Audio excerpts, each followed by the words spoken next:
Good morning টাইকো welcome চলে আসি সাইডে। এখন বাজে হলো 11:30 বাজে আর এখন আমি কাটছি মাল, যেহেতু বড় বড় পাল্লাগুলো পেস্টিং দেবো এখন।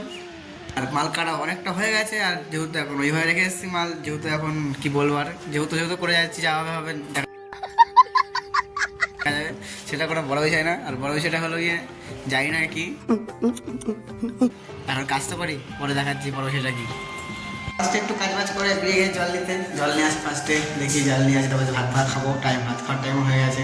আর রান্না করে নিয়ে এসেছি, দেখাচ্ছি কি রান্না করে নিয়েছি নিয়ে এসেছি বলো। আমাদের অনেকটা কাজ বাজ কমপ্লিট হয়ে গেছে, আর এখন সকাল হয়ে গেছে, দুপুর হয়ে গেছে, আর দুপুর হয়ে গেছে সন্ধ্যা হয়ে গেছে, আর সন্ধ্যা হয়ে গেছে যেহেতু এখন চা খেয়ে আছে ফার্স্ট স্টার্টিংয়ে গিয়ে। হ্যাঁ ये कर लो पहले। চাটা খেয়ে আসি, তারপর দেখাচ্ছি কি কাজ করছি না করছি। 15 minutes later. আমার কাজ শেষ হয়ে গেছে, আমি এখন বেরিয়ে পড়ছি বাড়ি যাওয়ার জন্য। বাড়ি বলতে যেখানে কাজ করছিলাম ওইখানে যাবো, যাই ফার্স্টে দেখি কী কাজ করি।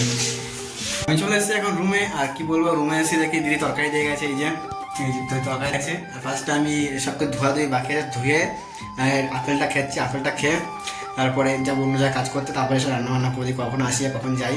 যেহেতু এখন ভিডিও পোস্ট করবো, যেহেতু এখন পোস্ট করার টাইম, তার আগে টাইম পাই না।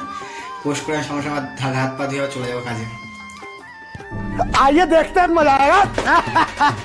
চলে এসেছি রুমে কাজ বাজ করে, আর এখন বাজে হলো সাড়ে 11:30 বাজে। আর যে ভাত বসিয়েছি, আর কি বলবো, আর আমি এসেছি এখন হাত পা দিয়ে বসেছি। আর বাড়ি এলে যে কি দিয়ে ফ্রাইড রাইস আর কি আলুর দম আছে, এটা বিভিন্ন ঠাকুরের প্রসাদ, আমি জানি না আসেও দিয়ে গেল, আমি এখন খাই, আর কিছু করবো না।